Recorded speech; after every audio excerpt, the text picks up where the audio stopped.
So I want to, if a couple of you guys that was here, that connected to the ministry, anything you gleaned, heard, anything that touched you, don't be shy. I'll get the mic to you, but I'm going to give you room. So I need 3 of y'all from Rim that can come up here and let us know, from what you heard that she shared, not what you heard from whatever, but let's keep it in conjunction. So me and we can go. Okay. Yeah. Actually, I mean, we talked about it pretty much even on the way going back to the hotel. It was just awesome because this is just not any message, but it's a third-day message that comes to reform us, change our way of thinking, even breaking up a lot of fallow ground as she began to speak. It's something because we're so common to believing things as usual. So we get kind of comfortable in that position. So what we have to do is we have to begin to fight those mentalities that when something new comes, we don't stay in that place, but we begin to advance on what is being spoken. And as you begin to speak, that new wine can't be poured into old vessels. So our mindsets and our mentality in the kingdom has to change. Amen. Amen. It was almost like, God was already preparing us before it came. Because the messages that Apostle has been bringing have been coinciding with exactly what you've been bringing to us. Yeah. When you brought up the former and the latter rain, we've been talking about the former and the latter rain. But the thing that stood out the most to me was when you began to explain how big the gallons of those cisterns were and how they filled with water, and they weren't wine at the beginning, but they were changed into wine. And that we could be changed with the water that's in us, because we already had the living water within us, that we could be changed to that wine that can be fed to the nations. What I gleaned from what Dr. Kluane was sharing is that who we know is more important than what we know. And when you say the what, we're talking about the man-made systems, the things that we've built our lives upon. It doesn't take preeminence over what God is saying and what He is speaking, because He's progressive. Come on now. I love it. I love it. I love it. That's how you measure the water level. Madam, shocked you didn't have anything to say.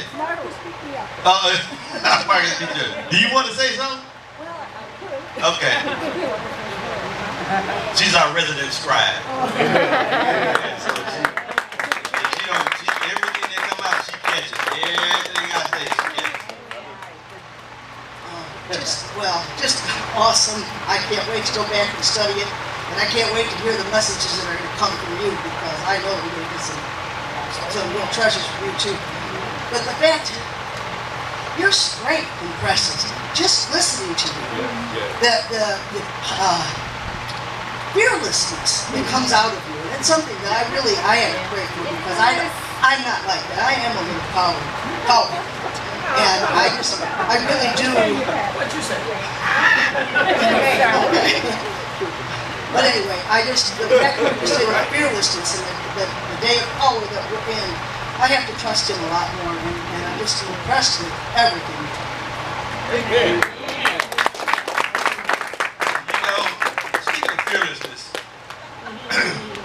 brother man, myself, I had heard something a long time ago, and when Dr.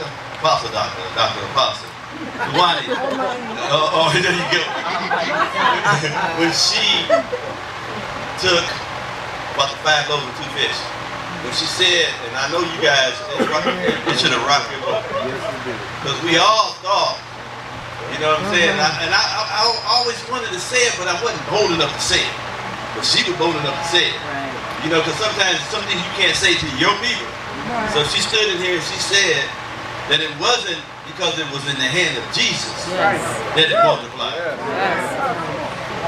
It multiplied because it was in the hand of the disciples. Apostles. So you look at it, that will blow your socks off, because it was almost seemed blasphemous. And it's not. It is protocol, it's order, it's scripture. It's true orthodoxy. So when she said that, and I always wanted to say that, but I couldn't, it's like, you on the high horse, and you know what I'm saying? So it's like, I'm so glad she came here and said it. And then it's so much connected to that thought. I'm only giving you a soundbite. You have to hear it in the context, because it was powerful. And it'll link you up to understand why it's important to be submitted to leadership. We are definitely in an age where free thinking, humanism, and a lot of things that have been embedded in us, not only just religiously, but because of social media and everything, there's just a strong sense of trying to be independent. And last night, she drew a cord and tied it together in love. So I'm telling you, if you're having problems with rebellion and submitting and getting on page and finding that ministry and that tribe,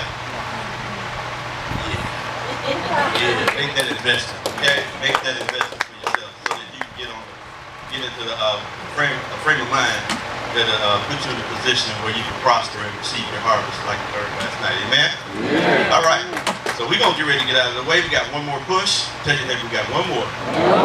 Push. Yep, we got one more push, and we're going to push it through. We're going to bring it to the conclusion on this morning. Everybody ready for that? Yes. So we're going to get out of the way and let Dr. Kluane. Oh, that's right. First of all, you can be seated. We're going to let Apostle Teresa come on up. I know she's yeah, for the books. Oh. And the books. And the books. Thank you. I just wanted to share this morning. I'm really excited about being here, but I just want to say, Apostle Moffitt, that I travel a lot with Dr. K, and this is probably one of the first churches that I have been to, I'm sure, that can receive that kind of a message. Yes. And that just lets me know that there have been heavy deposits here. That's what I'm trying to say. That there's been heavy deposits in the realm of the Spirit. And that's rare. That's rare, and it's a treasure. So I'm just going to share this. It's real brief. I really believe in alignment. That's one of the strongest things in my heart right now because of my own testimony within it. I'm kind of weird. I've only had 2 pastors my whole life. So, and because I'm real funny about people, and so I just kind of keep to myself. But I've only had 2 pastors, and it takes a lot for me to let anybody in my space, if that makes sense. And I'm very serious. Even the people around me, it took some of them a long time to get to know me. But one of the most powerful things that I've seen here this weekend is what you have in your apostles. Yes. Is what you have in your apostles. And I'm just going to say one of the most heartbreaking things I've seen is when we allow our feelings and emotions and how we perceive them to interrupt our ability to receive. Yes. And because there is even in that, because there are times when I've strived against the leaders, but I realized it was my level of maturity. That I wasn't mature enough, but when I relented, I was able to pull in. And oh my God, my whole life. But I'm sharing this because with apostolic alignment, if you really want to be catapulted, that is the way to do it. That is the way to do it. That is the way to do it. I don't know anything. I'm just sharing what's on my heart. Because the Apostolic Mentorship book is, if you read that, that'll be everything in there that I'm really talking about now. And it was hard for her to reach me because when I reached out to her to be my mentor, I came with a pen and paper and ready for her to set appointments and tell me how much to give and what my boundaries were and all of those things, because that's the type of ministry I was used to people saying, okay, I want to mentor you, but I'll meet you once a month at this time for an hour, have your questions ready, read all my books, and that was it. But there was this pursuit of relationship. Yes. And it was like she had the chills through because I was confused. Wow. Why you want to have lunch? Why are we sitting around talking about a movie last week? These were things I was not used to. Does that make sense? Yes. But it changes everything. Yes. And in an environment like this, I'm finding that this is where it happens in intimacy. Yes. Yes. And places where you can actually touch the presence. And what I've learned the most and what I've seen in this group as well is the opportunity to enter in that you can't get anywhere else. With Dr. Kluane and Dr. K, one of the most profound things, we can be talking about ham sandwiches 1 minute, and the next minute drowning in the spirit. And I don't know what happened. It was like translated from one place to the next in an instant. We've had meetings where we've lost hours. Car rides that went from, oh, that's going to be an 8-hour drive to, it seemed like we got there in 2. My point is this, and then I'm done. I'm just with this, and then I'm going to share about the books. If the Lord has caused an alignment, all I have to say is what I ask the Lord to. I don't want to miss anything that you have for me, God. I want to soak up. Let me be a sponge. I'm willing to lay down everything I know. There are things she tells me and I'm messed up for months.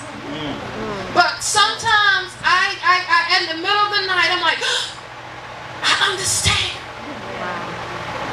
It's just, just like, so you heard a lot yesterday and the day before. Oh, yeah. You can study all day and night, but until your spirit relents. That's the word. And you are laying in the dead of sleep, not trying to figure it out. Understanding will just come. That word of knowledge will just be there. That word of wisdom will just be there. You'll be able to comprehend it. She uses a term that I love. It's called apprehend. Take hold. Grasp. I shared with her